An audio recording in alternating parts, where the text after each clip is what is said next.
Welcome, Pewter Report readers, viewers, and listeners to a brand new edition of the Pewter Report podcast, energized by Celsius. It is a Thursday episode of the show, the last one of the business week, but of course we will have one before, during, and after on Sunday when the Bucs play the Packers. A very highly touted matchup between two very talented teams. Obviously, everyone wants to talk about Tom Brady and Aaron Rodgers, and one of the things we're going to be asking and answering today is, can the Bucs beat the Packers without Mike Evans? Of course, the Bucs star wide receiver, future Hall of Famer, and guaranteed Bucs Ring of Honor member, the greatest offensive player in team history, got suspended for this week after getting in an altercation with Marshon Lattimore of the Saints last Sunday. So they'll be out without their top player. I should mention that I'm your host, Matt Matera. Joined with me is JC Allen, also of PewterReport.com. And JC, it's going to be a very fun game on Sunday, but doesn't feel like either side is 100%.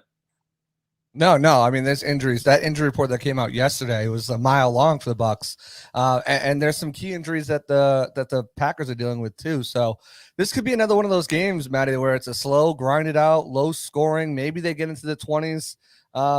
Each team could potentially get there, but it feels like the way that the Packers have been playing this season, the way the Bucs have been playing with all these injuries, it seems like it's going to be a low-scoring, grinded-out defensive battle again.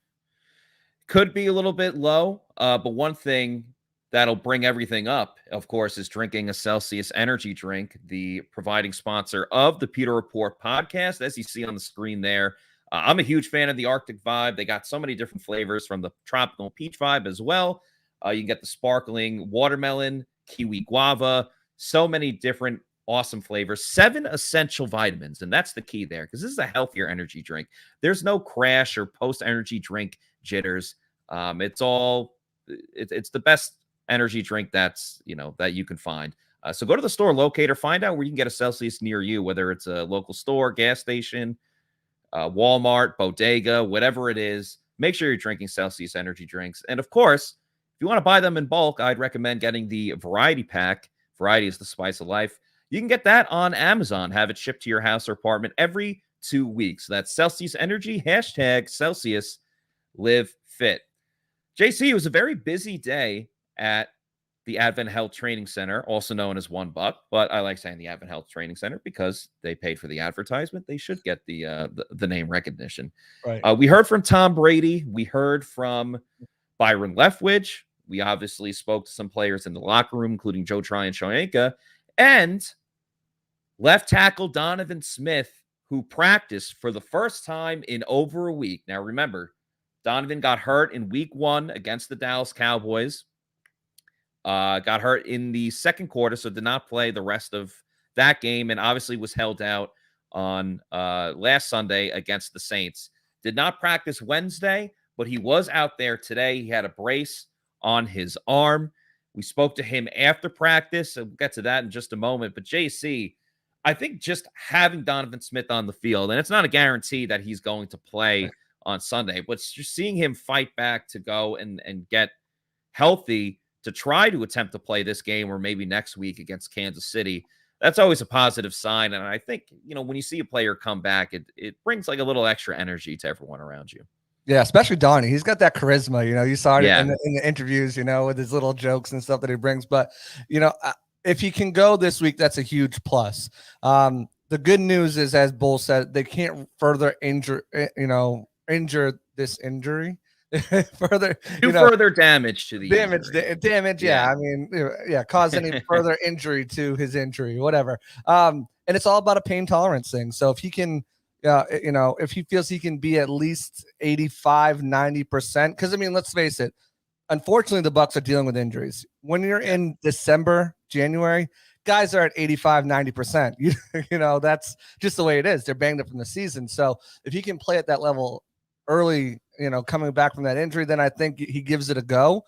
But Brandon Walton stepped up. But having Donovan Smith out there is huge for the line, the chemistry. Having them out there, as like you said, his charismatic appeal to the guys in the locker room, and then he was the top left tackle in the league, very quietly a top left tackle in the league, ranked 6th out of all tackles with 900 snaps or more on PFF, and his presence will be huge if it's there. It will be missed as well, but if Brandon Walton can put together another game like he did last week, I think they can get by one more week, and then maybe he tools up for the Chiefs. By the way, speaking of offensive linemen, we will have a guest in a little bit on this show. It is former Packers and Panthers All-Pro offensive guard Mike Wall. Played for the Packers and Panthers, as I just mentioned. And he has a Packers podcast on the Believe podcast network. So we're excited to have him on a little bit later. We'll get his thoughts on the Packers, what he's seen watching them. But getting back to Donovan Smith, and you mentioned Brandon Walton. Donovan Smith was extremely complimentary of Brandon Walton. So we spoke to him in the locker room. Obviously, the first thing we want to know was, how is he feeling? What was it like being back? And, he actually gave a truly honest and genuine answer. I almost felt bad for him a little bit when he talked about how it felt watching the game and not being on the field and playing, because this is a guy that's an Iron Man. I believe it's only his third game that he's ever missed. So he's not used to being in this position. So his quotes were, felt good to get back out there, to be with the squad. You have kind of a thing that goes on when you're out. You feel like you're worthless. I feel good to be back out there. So yeah, I mean, it's very tough to relate with an NFL player, but just the feeling of like not having control of the situation, I think is extremely difficult. So I respected what he had to say there, because he was genuinely honest about just how much it hurt him, not physically, but emotionally, how much it hurt him not really being able to play. And then here's what he had to say about Brandon Walton. Obviously, he was watching the game when the Bucs took on the Saints. He said, it's unfortunate that talking about Josh Wells, got hurt, and he's talking about Brandon Walton, did a great job stepping in, holding his own. Brandon's kind of been a swing guy inside and out. To be able to go out there and do it in a high level, be able to take the coaching, you got to be able to evolve and adapt in this league. And to be able to do many things that he can do, he moves well, works well for his corner, get paid, my boy. I like that part at the end. Always lobbying for his fellow teammates. Then he went on to say, you plug the next guy in, everyone has a job to do regardless of who's in there or what's going on. For him to be able to step in with the guys and not lose any gel or things like that, it was pretty cool. Like I said, it just boils down to what we do. 5 guys on the same page, top to bottom, and we're good. Yeah, I think part of the reason why he kind of fit seamlessly in there as well was because he was taking snaps next to Gedeke in camp as well. So they had that communication kind of established a little bit. And it's always nice to see, get paid for sure. I mean, Josh Wells isn't getting any younger entering the last year. If he's got to go this week and has another game like he did against the Saints, then he could be the team's future swing tackle. And that comes with a little bit of a higher price tag than what he's currently making now. So, keep balling. We do have speaking of price tags, we've got a couple super chats. Yes. Yeah, you read my mind. I was about to get to that. Thank you, Giovanni, for the $5 super chat. He says, one bright side on the Evans suspension is that he gets to heal up the calf more and be ready to go next week. Keep up the great work, fellas. Thank you so much for the kind words. And you know what? Way to find silver lining in that. Obviously, you'd rather have Mike Evans out there. He was dealing with the calf injury last week. He, of course, was able to play. And, they don't get much tougher than Mike Evans. But that is true. I actually was thinking, JC, obviously, one of the big things around Mike Evans is the fact that he's had the most consecutive seasons with 1,000 yards to start out his career. And I was thinking like, oh, man, this kind of, puts him in jeopardy a little bit by missing a game. Anytime you miss a game or miss time, it could affect it. But then I was also thinking, I hope this doesn't happen, but I just have that feeling that with Julio Jones, it's going to be a will he or won't he, like every single week. We've already experienced it. It's been 2 weeks. He's played in one game.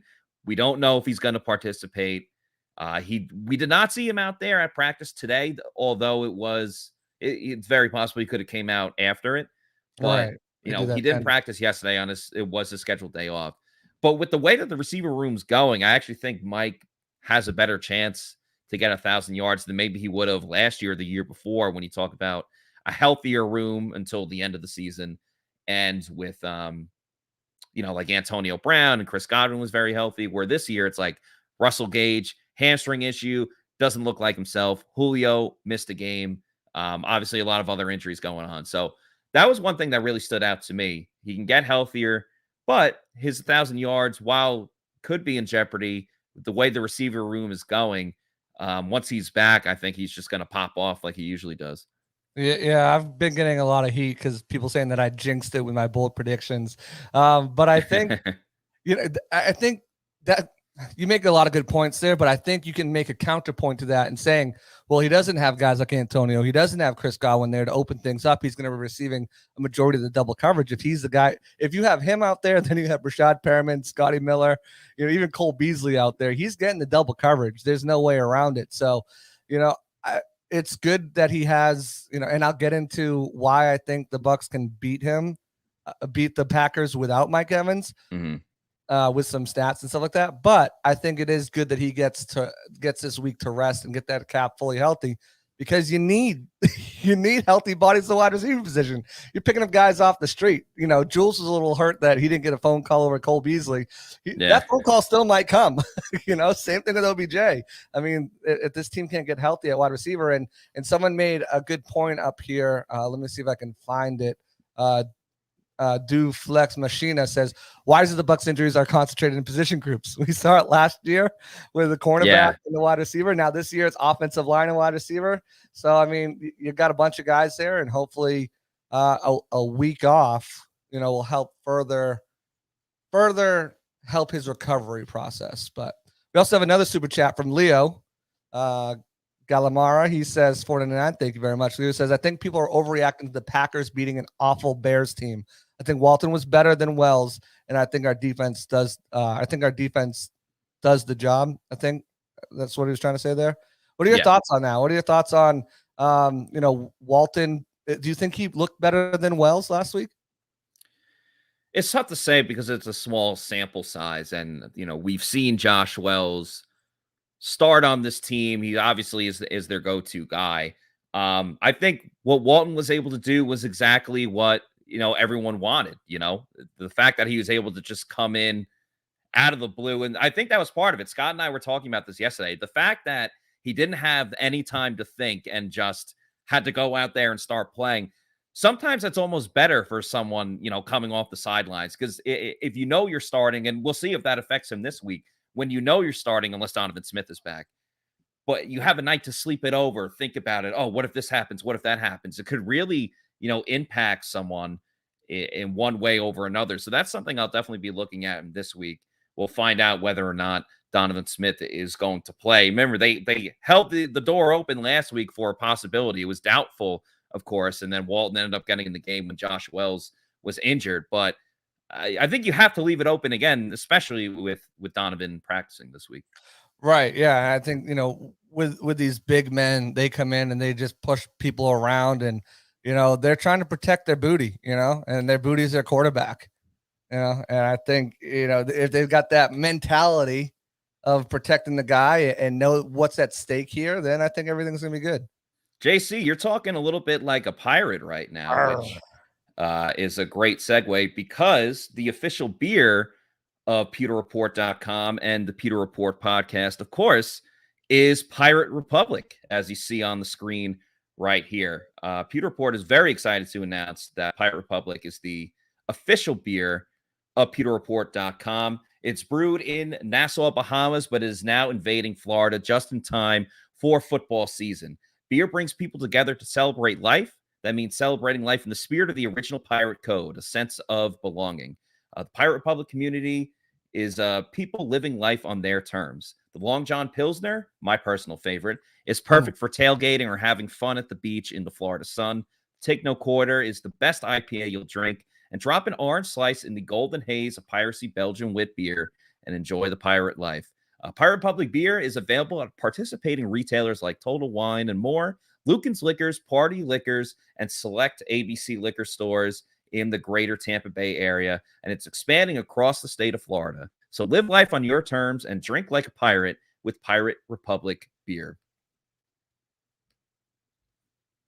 And JC is rocking the Pirate Republic. Yes, sir.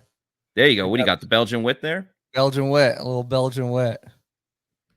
I'm almost out of everything else, so I got to start drinking. I got the most Belgian wit, so I got to start, down in those a little bit so I can keep my other ones until I re-up. Yeah, it's never a bad idea, especially to have a Pirate Republic during the Pewter Game Day, which of course will be at the Walk-Ons in Wesley Chapel starting at 2:30, and the live in-game stream with myself and Paul Atwall, will be going on at 4:25. We'll get to more of that a little bit later on the show, but we are very lucky right now to be joined by former Packers and Panthers All-Pro offensive guard. It is Mike Wall. Mike, am I pronouncing your last name correctly? Yeah, you are, and I appreciate you announcing the last name correctly. It's not Wale. I'm sure you get that a lot. Wally. Mike, thank you so much for joining us. We really appreciate it. You have a Packers podcast on the Believe Podcast Network.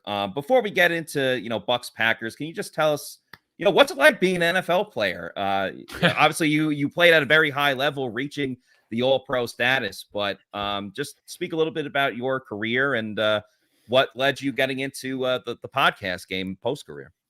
Well, first of all, playing the NFL is awesome. I don't know there's any other, just very simply, it's awesome. I was one of those kids that I thought I was going to be a pro athlete when I was like, I just remember I had a third grade paper, what are you going to be when you grow up? And the teacher gave it back to me, like find something more realistic, like be a lawyer, everyone looked lawyer or doctor. Yeah. And I was like, nah, I'm going to take the bad grade, man. This is what I'm going to do.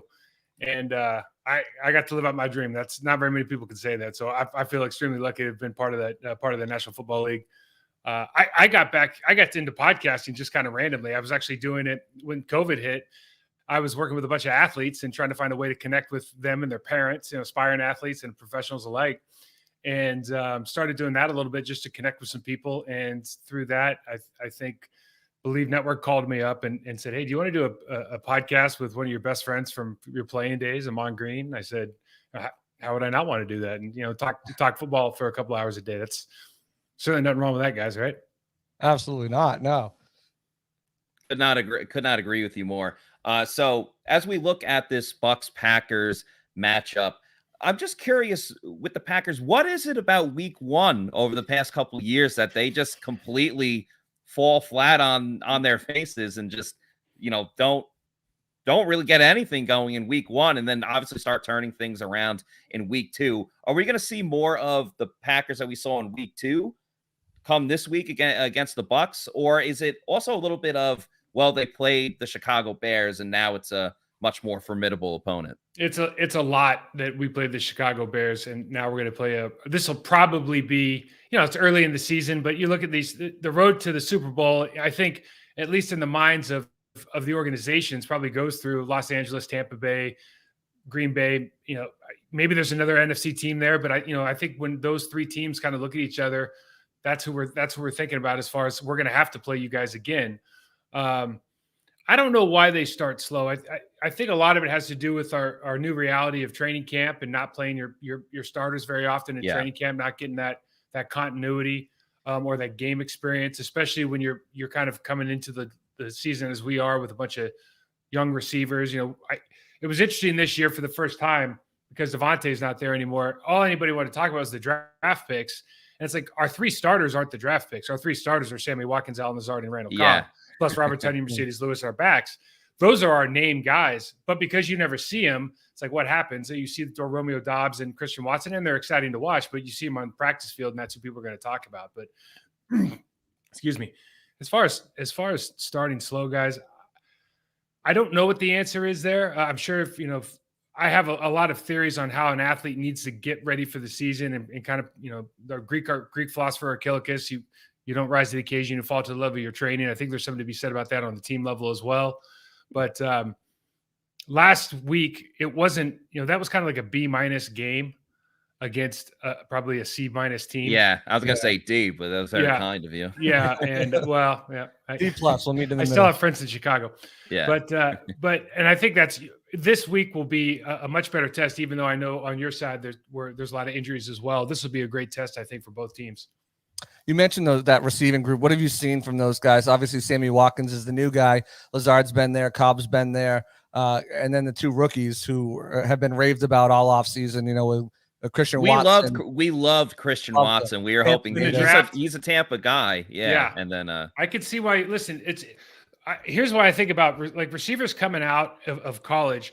If you're one of those guys that goes to a small school and all of a sudden you're like 6'4" and run a 4.38, I love you because when you got there, you probably had to claw and scratch to get somewhere. You probably weren't that kind of athlete. So you're probably bringing a lot of good habits with you. You're going to win on your behaviors, and it just so happens your physical's catching up. Because let's be honest, guys, if he was 6'5", ran a 4.3 out of high school, dude's going to Ohio State, right? Like he's not going to North Dakota State. So we're big. We're big believers that he's going to develop into a good player. I think everybody around the organization is, as well as Dobbs. Dobbs he didn't come out of nowhere, but he had a preseason that I think everybody thought Watson was going to have. Right. But when you really look at this receiving core, I think it starts with Allen Lazard and everything he means to the offense, even outside of catching passes. He's probably our second best non-lineman blocker after Mercedes Lewis. He gets his hands dirty in the run game like you wouldn't believe. Any running back or lineman know that running backs don't have big games unless receivers block, and this guy is willing to stick his head in against anybody. He can be a deep threat. He can be a number one receiver. Look, if you have the confidence of a guy like Aaron Rodgers or Tom Brady, you've done your homework and you've put the time in. So we're really hopeful that he kind of develops into the player that Aaron sees. And then Sammy was a top 10 draft pick. He's just been hurt a lot. I mean, he was great early on when he was with Buffalo and Tyrod Taylor. Like he put up some big numbers. I was working in Miami at the time. Like I have nightmares about that guy. But when you get, when you have that injury history, your value goes down and down and down. And hopefully we're catching him on an upswing. Right. Yeah. And the way people perceive you too changes as well. Absolutely. Yeah. I was actually saying the other day, it feels like with Sammy Watkins, he was the high draft pick as you mentioned. It just always seems like, he's been a good player, but he hasn't reached that like superstar level that I think a lot of us really expected when he, first came into the league. Obviously, you talk about the weapons that the Packers have and at Aaron Rodgers' disposal. I think the top two that they really have, of course, is those running backs, and not just with Aaron Jones and Dylan running the ball, but you look at the distribution of the targets, and they're like at the top with the Packers. I really see kind of a mirror image between what Brady and the Bucs offense are going to do this week and what the Packers are going to do, and that's just run the crap out of the ball, because obviously the Packers were so effective on Sunday night against the Bears, and the one thing the Bears kind of did okay at was running the ball against the Packers. So I think with the injuries that the Bucs have at receiver, with the injuries that the Bucs have at receiver, and obviously with Devontae Adams not there, you're going to rely on your strongest suits. I see just a big running game, muck it up in the trenches on Sunday. Yeah, that certainly could happen. I think after watching last week's game a couple times, talking about the New Orleans game now, Akeem Hicks is a monster player for you guys. We know him from Chicago, how good he is. And he was motivated. Like Ndamukong Suh came into Tampa motivated, right? Akeem Hicks came into Tampa motivated to kind of fulfill his potential because he sees the Super Bowl as the end of the rainbow here. And so him not being in the game plan right now, I think is a real detriment to the Bucs defense. He was making a difference on that line, whether it was beating guys one-on-one or commanding double teams. I think you guys have the best pair of linebackers in the league still. Some people might argue there's some other guys, but to me, Levante David and Devin White are just unbelievable players. From a football intelligence standpoint, their ability to diagnose and communicate different plays, their ability to have an effect in the run of the pass game, and the way that Todd Bowles dials up blitzes and dogs and bringing like 8 people to the line of scrimmage. You don't know who's going to show up. And those guys do such a good job of disguising it. Week 1, I think in particular, there was a play with Vontae that they both lined up in the B gap and he disguised and got home. They're just like, that reminds me of my playing days when I was playing against Urlacher and Lance Briggs, those guys up in Chicago. They're just super, super talented. The secondary is incredible. So, if you're playing, and it's happened before where, Aaron has come out and said, look, Todd Bowles' defenses are really giving me a hard time because there's so many guys at the line of scrimmage and things are happening really fast. So because of that, like we hope we can get, Aaron Jones, AJ Dillon, healthy doses of the football, both in the run and the short pass game. Otherwise, you get into this situation where our offensive line isn't completely shored up yet. We're still kind of trying to figure some things out. And now you're dialing up against, arguably the number 1 defense in the league. Right. And you mentioned Bowles being so creative. He had in one play last week, he dropped back Vita Vea and Joe trying to shrink in coverage and had, everybody else on the line go. So there's definitely different looks and things that he can give it. And that's one thing that you guys have a positive there is Aaron Rodgers. He's not easily fooled, but for some reason, the Bucs have been able to not only fool him, but to also have him make mistakes and, multiple interceptions the last couple of games. Aaron Rodgers, how has he looked this year at ball control, going through his reads and working with some of those young wide receivers? We know he's been utilizing those guys in the backfield, but as far as Aaron Rodgers, the decision maker, does he look like that MVP type player throughout the first two games?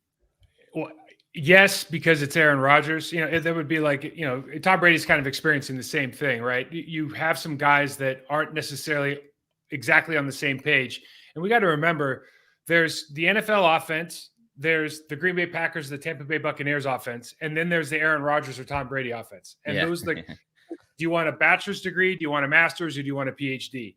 And in order to really flourish with those guys, you better be a PhD level student in their offense. And we're just not there as a consequence of time in the system, as a consequence of your age, as far as these rookies, Sammy Watkins not being there for long enough, not really having a guy that's been a number one receiver in the number one receiver spot, our tight ends coming off injury. Like there's some components that just take a little bit of time. I think what Aaron would tell you is probably the same. Maybe there's some throws that he could have back. Maybe there's some decisions he could have made that are different, but the reality is you're kind of making do with where you're at in the present as best you can and just expecting that we're going to continue to develop during the year. Another thing you guys have, struggled in the past with is protecting Aaron. Not just him making some bad plays. 9 sacks in 2 games. 9 sacks in 2 games. 9 sacks and 8 picks in 4. Yeah, man, it's been tough. What's going on with that offensive line? Bakhtiari, he's been limited in practice here a little bit. What's been going on with that offensive line? Bakhtiari's, he's not playing. He's been out for a year and a half, and we're just kind of hoping that he's been such a great player for Green Bay, and he's been such a good player in the league that you just hope that mentally he's doing okay, because this has got to be incredibly difficult for him. Right. We just got back Elton Jenkins, but he's playing right tackle, which is a new position for him. And so we started in this Minnesota game, and you have Josh Nijman, who's not our starting tackle, playing left tackle. Yeah. And you have Royce Newman, who played guard last year, starting at right tackle, versus Zadarius Smith and Daniil Hunter. That's a problem, right? And they just created problems. And then because our right guard is at right tackle, we have a new right guard. Z comes inside, gets a sack at right guard. Like those things just start kind of happening. Our receivers aren't on the same page. The timing's off. Like the thing about offense, as you guys well know, it's not just that the protection breaks down. It's that the protection breaks down. There's nowhere to go. Yeah. Or there's nowhere to go. And so then the protection breaks down. There's a lot of different things that happened, especially during the first couple games, but we will get better, I think, technically. Last year, I think Adam Stenavich, who's now the offensive coordinator, was the offensive line coach, and he did a masterful job of, turning lemon into lemonade. As far as a lot of guys were injured last year as well, and we played at an extremely high level. Devontae was probably part of that, maybe more so than we'd like to admit.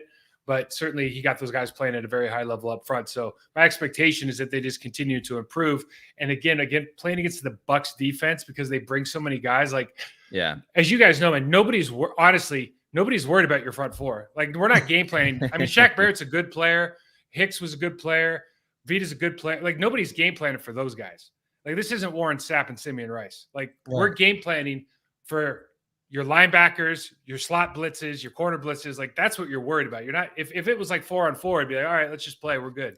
Yeah. Well, that's been one of the focal points for the Bucs, like in the offseason, is that they wanted to get a better pass rusher up front, like in the middle, to, stave off some of those double teams that they're getting on the outside. So that's why they drafted Logan Hall. And obviously that's why they signed Hicks. And I really like what you said about Devin White and Levante David, because one thing that the Bucs have really been successful at, you saw it last week against New Orleans, is the delayed blitzes, where Devin will be in his linebacker role, wait a second or two, and then go after the quarterback. But I am curious with what you said about the offensive line, I guess not being worried about the front four of the Bucs. Mm-hmm. I think obviously Todd Bowles loves to send the house, especially now with Antoine Winfield Jr. playing nickel corner and lining up more at the line of scrimmage. I love when he goes after the quarterback. But one of the best defensive games the Bucs played in the Todd Bowles era, of course, was that Super Bowl against the Chiefs, where they didn't really blitz much at all, and they just relied on Shaq Barrett getting after the quarterback. So I'm curious, when you have great QBs like Aaron Rodgers or Tom Brady, they know how to beat like every single type of blitz. So do you think it would almost help the Bucs in this situation to not blitz Aaron Rodgers as much because he's seen a little bit of everything, or this defense has just been so good, you're going to go with your strength no matter what, no matter who it is? Well, they've forced him into 8 interceptions in the last 4. Yeah. You said they had, 9 sacks. They've had a lot of success. I think ideally, if you could ask every defensive coordinator or head coach in the National Football League, hey, if you can get home with 4, are you ever going to blitz anybody? They'd say, no, hell no. We're gonna go back and run some exotic coverages. We're not going to blitz anybody. We don't need to. But and I say that there's a healthy respect for your defensive line. Yeah, Shaq Barrett's pretty good. There's a healthy respect for your defensive line.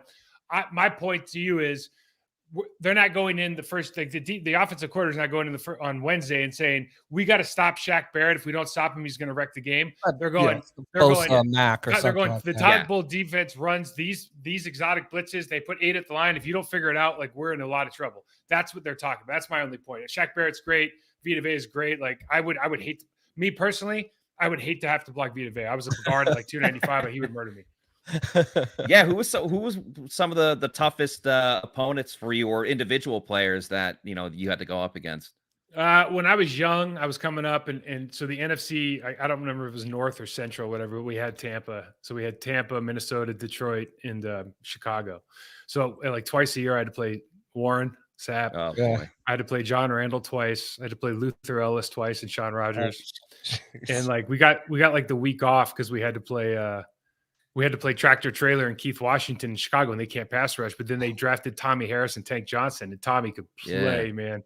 Those guys could play. So that division was ridiculous for a while. And I was just talking on another show. I mean, John Randall's like a bowling ball with knives. Like, John Randall would he'd like beat you, and then he'd like spin back into you, and then he'd like beat you again. So you'd lose like twice on the same rush. And you just feel like the biggest, like, most useless piece of junk in the world. It's like, dude, the guy just beat me twice, and he still may or may not get to the quarterback. But like, most guys have one move. Like, Warren Sapp would even be this way.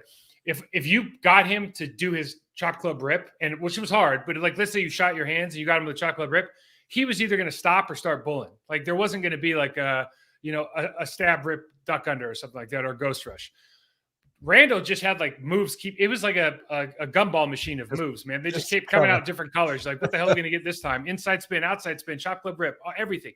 And he was awesome. He just had so much energy and power to him. Give me. I have goosebumps. Sorry, yeah. Didn't mean to. Going up against you down a bad road. Trailer in Washington. What was that like? I mean, those guys next to each other are just mountains. Did you remember when? I don't know if you guys remember. I don't know how old you are, but back in the day, like we'd be warming up in Chicago, and like Urlacher and Lance Briggs. Like, for us, Lance Briggs was the stud on that team, right? Yeah. But we'd look over and like Washington and Trailer would be doing like the wave dance together and stuff. Like, dude, they were like, their warm ups were all just like fat man dancing, and they were actually really fun to play against. Because if you're an offensive lineman, there's like kind of two things you think about, right? The run game and the pass game. Well, the pass game is where you get fired. Right. That's where everybody talks about, right? Like when I give up a sack, I'm in the front page of the paper for the wrong reason. If I get beat in the run game, we might care internally, but nobody else cares. Right. Those two don't pass rush at all. So for us, it was like 50% of the plays are like a play off. We could care less. They didn't want to get off the line of scrimmage. They just wanted to hold their gap. So we actually love playing against those kind of guys, contrary to popular belief. Now, a guy like Vita Vea, who doesn't mind bro rushing you, like he'll bro rush you for like a full 5 yards. Not as much fun.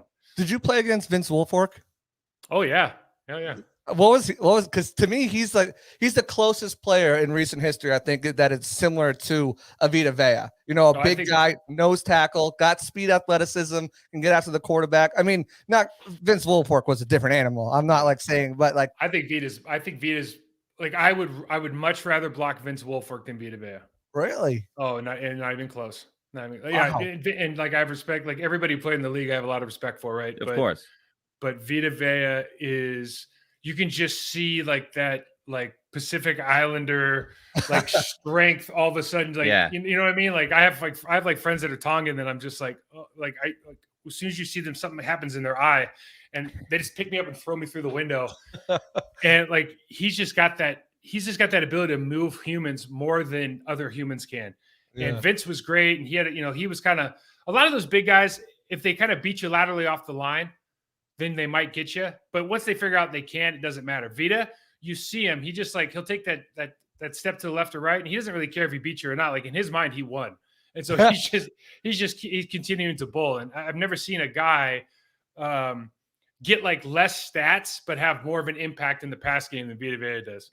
Yeah, that's a really great point. I do want to talk a little bit about the Packers defense, but first, a quick message from one of our new sponsors, Seminole Hard Rock of Tampa. Just the way you like it. Me and my wife decided we'll have some fun. I was playing a 2-cent machine. 6 bets in, I hit a jackpot. $117,000. Hi, my name is Tara, and I won over $500,000 playing slot. I do this full time, and I would not change it for the world. I'm Gloria. I won over $2 million at Seminole Hard Rock Casino. I went and bought a bunch of jewelry. My name is Mike, and I won over $350,000. I love playing baccarat because it hits different. When you pull in that card and you flip over that 9, beating that 8, can't miss. I'm Jimmy. I won $500,000 in a slot tournament at Seminole Hard Rock in Tampa. Even a blind squirrel can get a nut sometimes. My name is Philip, and I won $215,000 on Blazing Sevens. Putting my last $40 on the table, next thing you know, bam, $215,000 jackpot. I hit that bad boy. I didn't realize how much it would change my life. You only live once. Have fun with it, right? Anybody can win at Seminole Hard Rock in Tampa.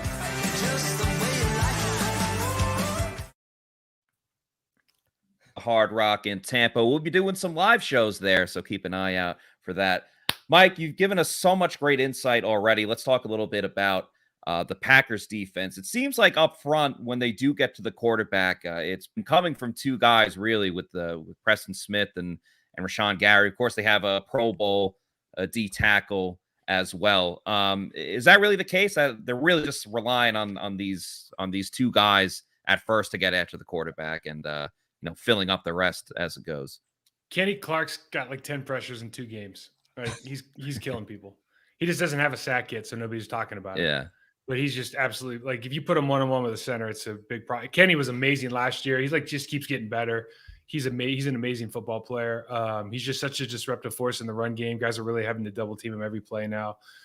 Rashawn Gary is that guy that we were trying to talk about it earlier. Like, I wouldn't be surprised if Tampa's offensive coordinator came in and it's like, we really got, or this line coach, like, we got a game plan for Rashawn Gary, except for the fact that you guys have an all-pro at right tackle.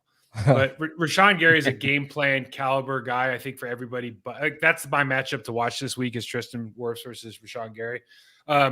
He's a guy that I would expect to have at least a sack a game. Once he figures out to just go, straight speed to power every time and work that one move off of whatever the tackle decides to do, or come inside and beat the guard. He's just an explosive force. He works extremely hard. He's just got the right tangibles and intangibles. I love watching him. He's great in the run game as well. Preston Smith, he's got some numbers right now. He's an incredible run player. Last year, he was maybe ranked in the top 2 or 3 run defenders at the outside linebacker position for most of the season. He's ended up kind of walking into a couple of sacks this year. You still got to make the play, but I think a lot of it was a kind of a consequence of a broken play once, and then Rashawn Gary getting a couple of pressures and pushing him over the top. But Preston's got a little pass rush to him. If Donovan Smith's in there, that'll be a good matchup as well.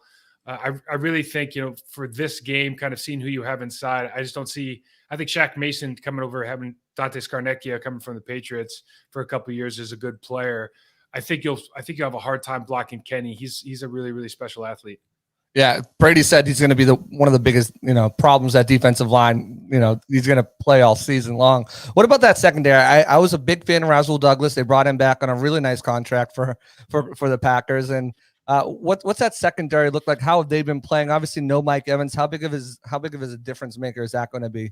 Well, for you guys, Mike Evans is the guy. I mean, he's the security blanket. He's the go-to guy, especially right now. Tom Brady's overcome worse, certainly, but I think it's a huge loss for Tampa. When you watch that Saints game, like, where does his eyes go every time they need a big play? They're going to him. our secondary on paper, I think our defense on paper should be top 3, top 5. Even though we only gave up 10 to the Bears last week, like I don't think anybody was really satisfied with the performance as far as guys in the locker room because of the amount of yards they gave up on the ground, and yards per carry was really high.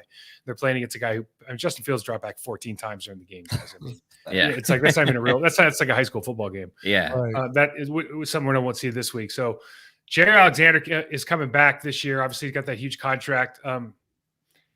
He's certainly a ball hawk. He made a play last week, but he's also missed a couple tackles. Both safeties missed more tackles than we're used to seeing last week versus Montgomery and those guys down in Chicago. And listen, I think the strength of our defense is really the box. I think some people might think, but box defense with Devondre Campbell, an all-pro linebacker, and then those 3 guys we got up front, and Mean Dean Lowry playing that other defensive tackle position. Quay Walker's coming in as a rookie. He doesn't take on a block maybe as well as he will in 2 or 3 years, but he's certainly got the athleticism coming from that SEC Georgia, Bulldogs program, and he can certainly kind of get sideline to sideline and track guys down. So that matchup inside with Fournette and understanding what you guys are going to want to do in the run game, I think is going to be super interesting this week. Yeah, I was just curious. I mean, you rattled off so many great things about the Packers defense, and I agree with you. I think it is fun, watching their secondary. But if there was a weakness to this Packers defense, like how should the Bucs go about attacking them? Well, listen, based on last week, if you can get past our box 7, you're going to run for a long time because they did a really poor job of tackling. I'm talking about our secondary did a really poor job of tackling last week. And anytime you have a guy anytime a team gives up 180 yards on the ground, like there's a lot of people missing tackles. And certainly that was unfortunately the case. And that's something that we saw last year and kind of going into the offseason, something that we were hoping would be remedied by now. Again, I think this is difficult because you don't have the production, at least historical production, at the receiver position that you're used to with Chris Godwin being injured, Mike Evans. You don't have Gronk anymore. Scotty Miller can play though, right? Like Scotty Miller showed up on field everywhere, and that's a guy that can kind of test our defense. I think both defensive back units are prone to have their eyes in the backfield a little bit longer than they need to because they're both pretty confident in their ability. And so I think there's plays to be made through play action pass and turning the quick game into a kind of a shadow game that goes into the medium and deeper passes, deeper crosses. I'd love to see on our side.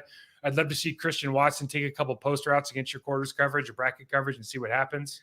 I'm certain that Scotty Miller and Gage are both looking at those pockets of empty space between the corners and the safeties and our shell defense that looked pretty appetizing over the last couple of weeks. So if it was me, I would attack the passing game, quite frankly. Yeah, it was open for talking about the Bucs defense. Like the Saints kept trying to go deep with Chris Olave. Jameis just wasn't able to hit him until late in the game, and then he fumbled it, and that was like a whole nother situation. So yeah, I could totally see the Packers going that way in that direction. I just have 2 more questions for you, and I really appreciate your time. And JC, if you have another, feel free to chime in after I ask this one.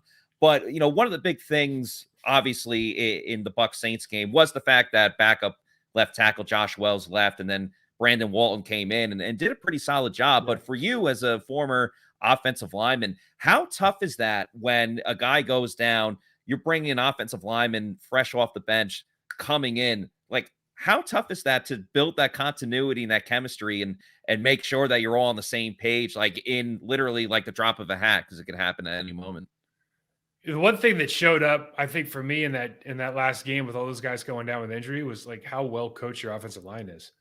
Like for the third string left tackle to be in the game, and your offensive line played pretty well. I mean, it really did play, especially pass blocking. Yeah, they played pretty well. I mean, maybe the run game could be better. They could get some more movement, but they played pretty well, and that's a testament to how hard they work and how well they're coached. I think it depends on the guy, but for me, it's actually harder. Like it's easier to come in the second half of a game and just finish the game than it is to know on Monday that you're going to be playing on Sunday and you're the third string guy. Like, I think that's harder because you just have all this time to think about it. Now the other team can like catch the clips if your pass sets are flat or if you miss with your hands. Like, I can study you a little bit more. Like, I know nothing about you from a defensive end perspective when you came in the game. So I'm probably just going to try doing the same stuff I do against everybody else. Whereas now I can watch you a little bit and I'm going to know your weaknesses and I'm going to know why you're a third string player. And so it just depends on the mentality of that guy and then the mentality of the opponent that he's playing against. My question here is more sticking along the offensive line. And it's a two-parter. The first part is you're drafting a supplemental draft. What was that process like? It's much different than the real draft. And then you were tackle in college and you moved into guard now. Somewhat, right? Naval Academy tackle is like a tight end anywhere because we're on option offense. Right. You know what I mean? So like what I really was an athlete. Like we didn't have I never pass blocked in my life until I was at Green Bay. Well, still, moving from that tackle spot to that guard spot. Now your move wasn't as extreme. You stayed on the left side. Luke Gedeke is making that switch from the right side to the left side, left guard position. What is that switch like? What have you, I mean, I'm sure you watched it and you're looking at the offensive line because you were an offensive lineman. What have you seen from him? And what's that switch like moving from tackle to guard? How difficult is it? I think tackle to guard's easier than guard to tackle. Oh. Honestly. Yeah. Because everything happens faster inside and the guys are stronger, but they're not as athletic and there's not as much space. So I think just for those reasons, that's why you see a lot of really good left tackles like Jonathan Ogden, Laramie Tunzel. Those guys started their career. They just played left guard for a year to get used to the game, and then they move them back out. Their whole line is just well coached. I mean, that's I think the biggest compliment I can give those guys. They look like they all know what they're doing at the same time, which is very honestly pretty rare in this league. And to have young guys playing, to have all these injuries, it's a testament to how hard they must push each other in practice and the standards they hold themselves to. Like that to me is the fun part of I mean, I'm an offensive lineman, but that to me is kind of the fun part of the game to watch is like, can you play a young guy? Can you put a third string tackling? Can they still perform? Like, because that speaks volumes on what kind of block room they really have and what kind of room that is in particular with their offensive line. The supplemental draft stuff, if you're interested, yeah, it's kind of funny. It's a blind auction, right? It's a Dutch auction. So basically each team looks at you and goes, I'll take Johnny in our pick, or like, if it's the 2022 season, they'll go in our 2023 draft. I'll give you our 4th round pick for him.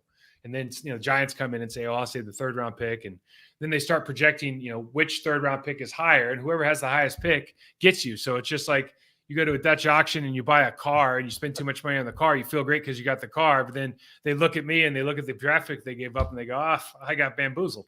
Right. So that's absolutely wild. That's great. Do you see everyone who like bid on you after that? Like, do you know that, or does the team know that? So like they gave up a 2nd round pick. Do they know if someone gave up like, a 4th round pick and they could have given up a 3rd round to get like? Yeah. So so remember it's 1998, right? So I don't know. It's like there's no social media or anything, but back then, like, teams talk and the consensus was that I was going to be a high 3rd round pick. And so whether that was with, the Giants, who knows what other team that was going to be. But, the Packers had just gone to 2 Super Bowls.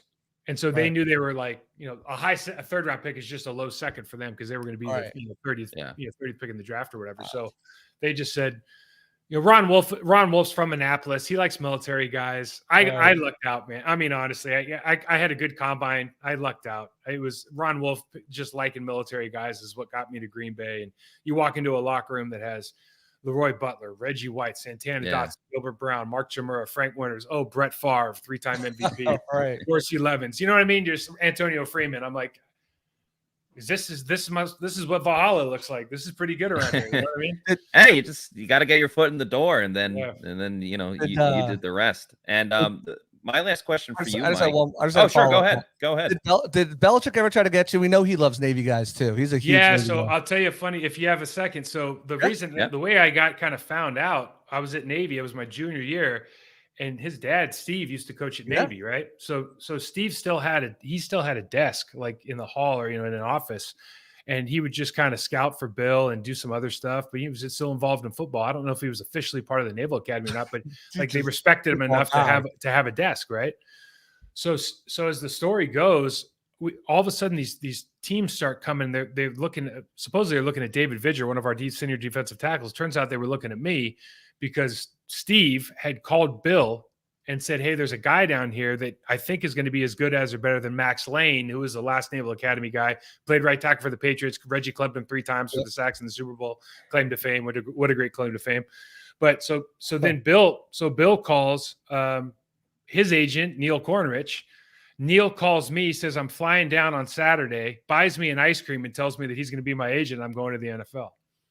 Wow, that's crazy. I thought I was going to the Canadian Football League. I had a contract with the Edmonton Eskimos for 42,000 Canadian plus a guaranteed bar job in the offseason. Try to beat that.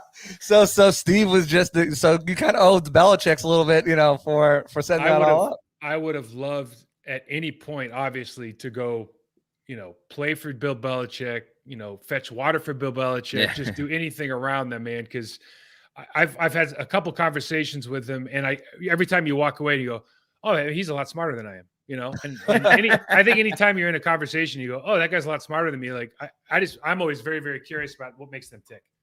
Yeah, I'm a New England guy originally, so I figured I'd tie that into Navy. I knew that. So yeah, I mean that's crazy. He plays dumb and all of his things, but I mean, guy's a genius. Go ahead, Matt. Sorry.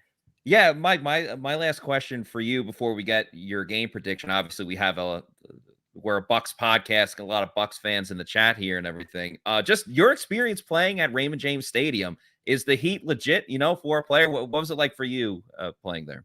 Yeah, it's a great question. And we probably should have started the conversation with the game is going to be about the heat. It's going to be about the temperature and can the Packers handle it. And then it's going to be about the Todd Bowles heat and can Aaron Rodgers handle the heat that's coming off the edge, right? Because it is, I played in Miami. I coached in Miami for a number of years and just down there in Florida, especially in September, early October, like the heat is real. It has an effect on people that are coming from a northern climate.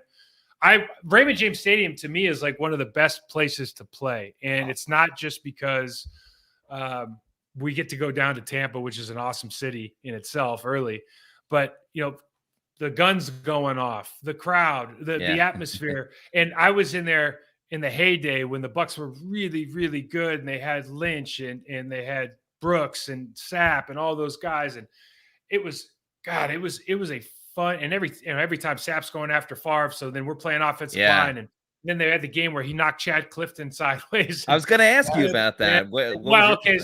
So that whole thing, like I'll briefly sum that up. And when we saw it, we all kind of went, like, we're not mad at Warren. We would have done the same thing to him if he was lollygagging down the field. Like, Chad's my boy, but like he wasn't known to be chasing the ball very hard on a turnover. Yeah. It's like the one thing you got to know with Warren Sapp's on the field is, man, you better put your head on a swivel because someone's going to come get you. Right, that's so true. Does the jersey color matter? Like the Bucs always try to wear those. Yeah, it does. Yeah, it really definitely does? matters. Yeah, it definitely does, man. Like if you're wearing a dark color, it just feels hotter.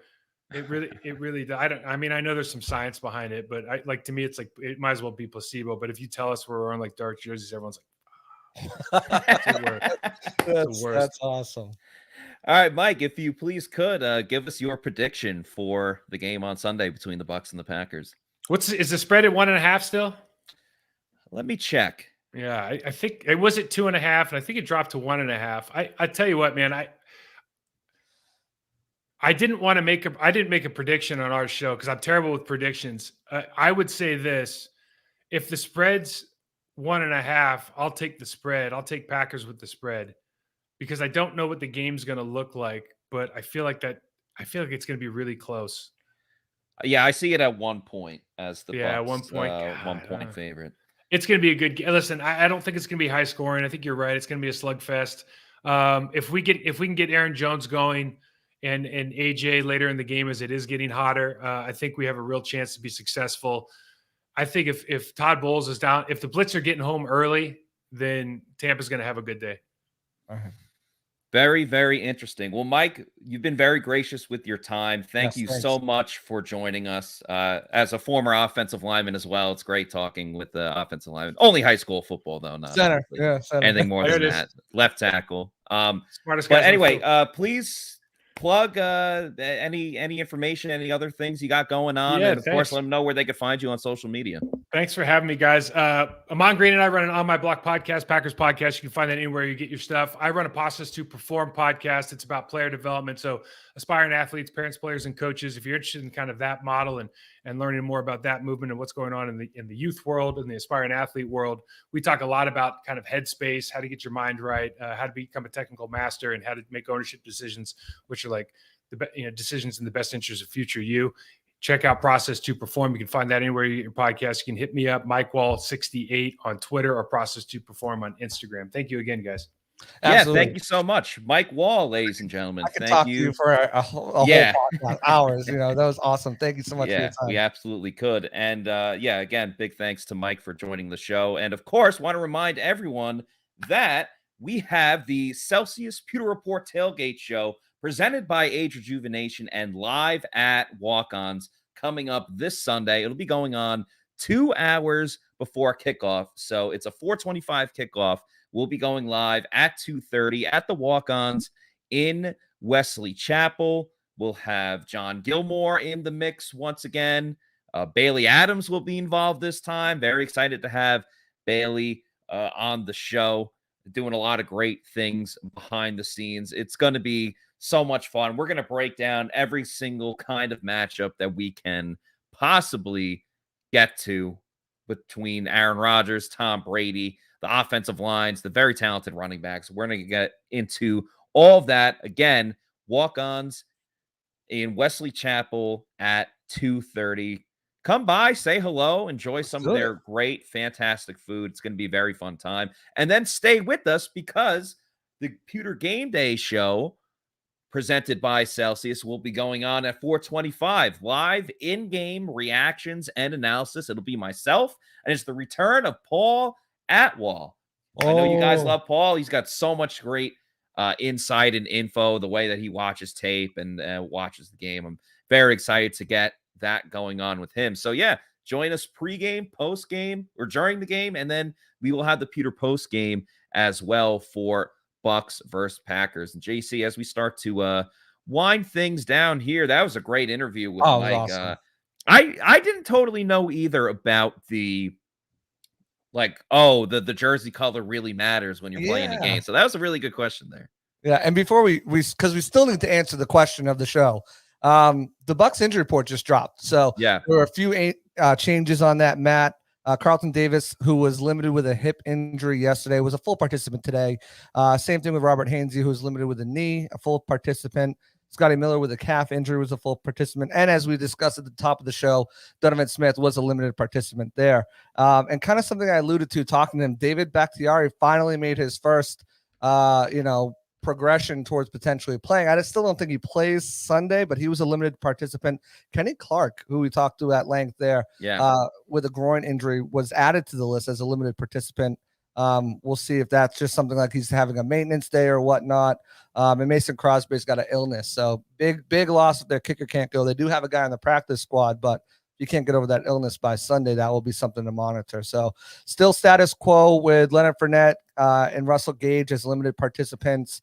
Same thing with Godwin, Hicks, and Julio, and also K. Dotton did not participate. K. Dotton is more of a personal thing, we found out, than anything, injury-wise, and still full participation for Zion McCollum, who's coming off that injury that had him limited and not participating all offseason. So some update on there. But Matt, question of the show is, can the Bucs win without Mike Evans? I'm very curious to hear your response and if you think they can pull that off.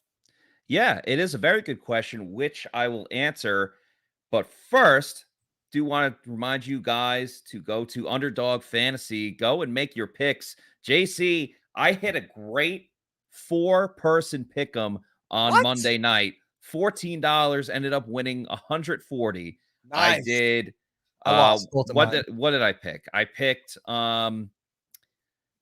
Josh Allen over 312 total yards, which he hit in the third quarter. Derrick Henry to score a touchdown. It's over a half a touchdown. So essentially, Derrick Henry scored a touchdown, which he was the only guy that did anything for the Titans in that game offensively. And then in the other Monday night games, I did over 9 rushing attempts, with Jalen Hurts, which he surpassed. And I did over a half an interception. So pretty much betting on an interception of Kirk Cousins. And he had 3 of them. So I was a big winner on Underdog Fantasy, which was totally awesome. Copy your lineups, because mine did not do well. I lost both of them. I even bought the insurance on one of them to win 10 for $100 or whatnot. I did not do well. I did not trust in Brady. I had him, 0.5 over for an interception. I was like, well, he's done it every other game, and that kind of killed me. And then there's a sloppy play of the 4:00 games. It was all over the place. But of course, Underdog is the easiest way to get some action on the NFL. Pick an over or under, or your favorite or least favorite player stats, and you can win up to 20 times your money in a single night. They keep it super simple with their easy-to-use website and mobile apps. Pick between 2 and 5 players to fill out your pick'em slip. Get every pick right, like I did. Take home some cold, hard cash. Use the promo code Pewter. Get your first deposit doubled up to $100 by Underdog. Even if you learn from Plant City Math, you can understand that. So, there's a game tonight, so make sure you're using Underdog Fantasy. Once again, that promo code is Pewter. JC, to answer the question, can they win without Mike Evans? Want to address this real quick? No, you could do it with Underdog Fantasy and another sponsor of ours that we'll be getting to in a little bit. But yeah, you can do it in the state of Florida. So no worries there. So make sure you use promo code Pewter. You can get it going. Do I think the Bucs can win without Mike Evans? Yes, in the short term. But to go a little bit longer than that, long term, yeah, I think if for this game, I meant long term for this game with the Packers. They have to get the run game going with Leonard Fournette. Does it have to be the 152 rushing yards and 127 by Leonard in week 1 against the Cowboys? No, it doesn't. But if they find themselves in a same issue where 4th and 1, they're not converting, 3rd and 1, they're not getting it done, it's going to be major problems. I think they have to set themselves up in 3rd and short, because they did an okay job converting on 3rd downs. And I really think that's going to be the name of the game. But I want to see a little bit more of Leonard Fournette in the passing game. Obviously, he was huge with that last season. But you're right, JC. We have not seen that a lot this year. They tried to screen with him last game, but it went incomplete. He dropped it. Obviously, Rashad White had a drop. It's really just been a committee of receivers occasionally making a play, whether it was the Perriman touchdown. Scotty had a couple on 3rd down, but was targeted so many times. And Russell Gage isn't making a catch that's more than 5 yards. So I really think you have to get Leonard Fournette involved. And you're going to rely on that defense. You're just going to hope that they keep doing what they do, obviously backed by having the home crowd with them and a good history against Aaron Rodgers. You get after him. Shaq Barrett does his thing. Antoine Winfield Jr., I think, is going to be great. And then Devin White and Levante David obviously go crazy at linebacker. It has to be that, one of those games where either both teams barely get 20 or like one team doesn't even score 20 points. I think that's kind of what we're looking at for this game. I'm not going to give a prediction because you can get our predictions tomorrow on pewterreport.com in the Pewter preview. Right. And I think with Mike Evans, what they're going to miss Mike Evans more is the presence of Mike Evans, that guy on the outside that's going to draw coverages and everything like that. You look at his production over the last 2 games, he's only had 4 catches for 61 yards and a touchdown, which was a big touchdown. But, he hasn't been the guy who's blown up. That's been Chris Godwin or Rob Gronkowski, those guys. So I think in order for them, obviously getting the ground game going, getting Leonard Fournette more active in the passing game, he's been very underrated for what he's been doing in the passing game as in pass protection. It's been absolutely stellar.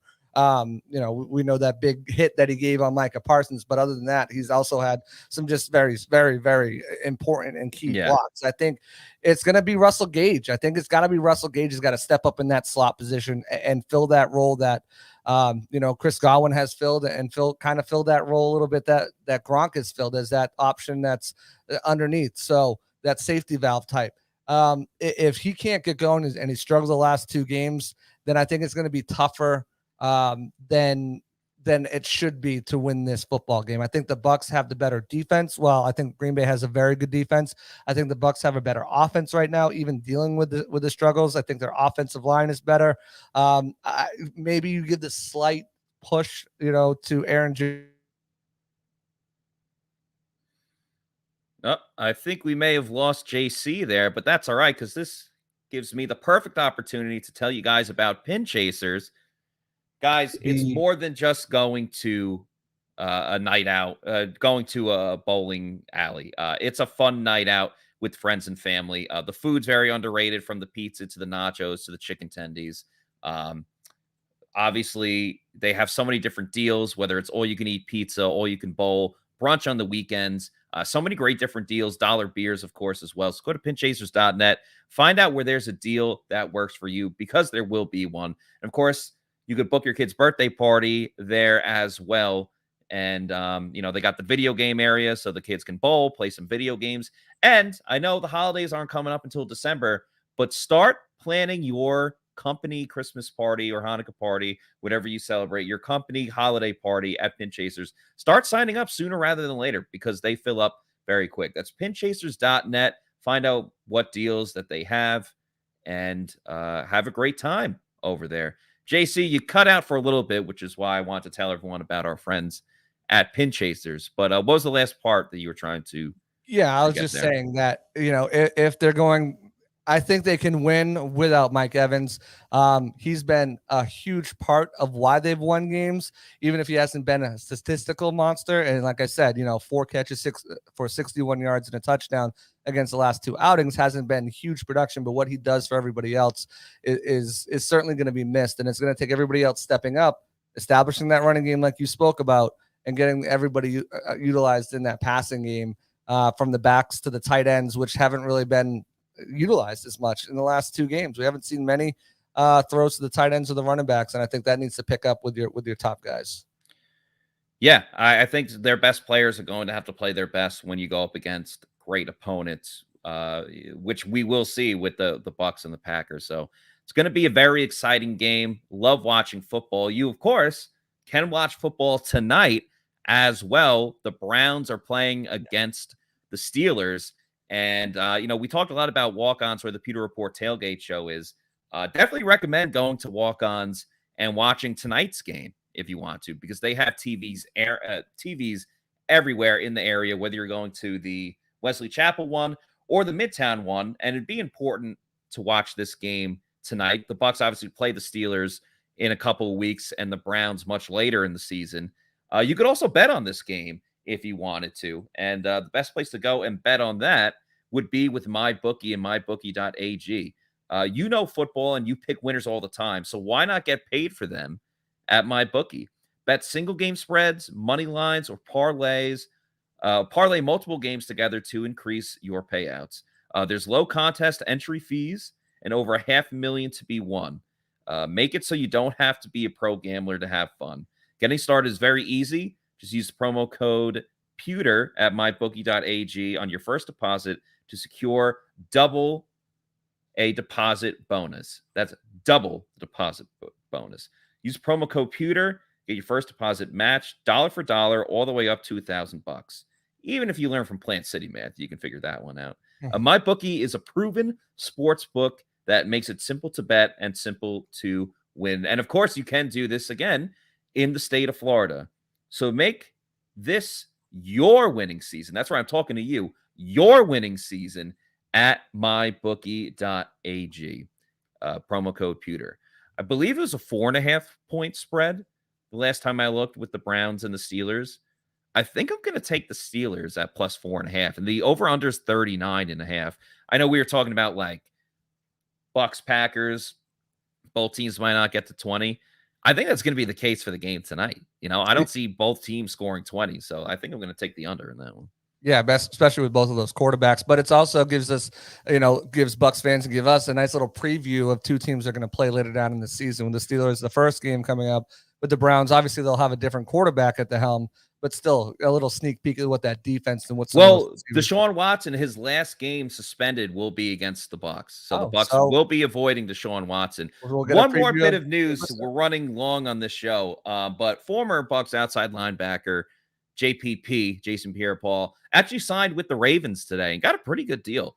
So that's something to keep a lookout for. Obviously, the Bucs and the Ravens play on Thursday Night Football, but we're paying more attention to Bucs versus Packers this week. We'll get to Bucs Ravens when that game comes about. So remember, we will have the Pewter Report tailgate show at 2:30 on Sunday, live at Walk-Ons. The Pewter Game Day show with Paul Atwall and myself, me and Paul, the return of Paul, I should say, during it. And then we'll have the Pewter post-game show after the game is done, where we break down everything that happened in Bucs versus Packers. So a lot more great content that will be coming up soon. So for JC Allen, I'm Matt Matera saying thank you, everyone, for watching and listening, and we will see you on Sunday for another edition of the Pewter Report podcast.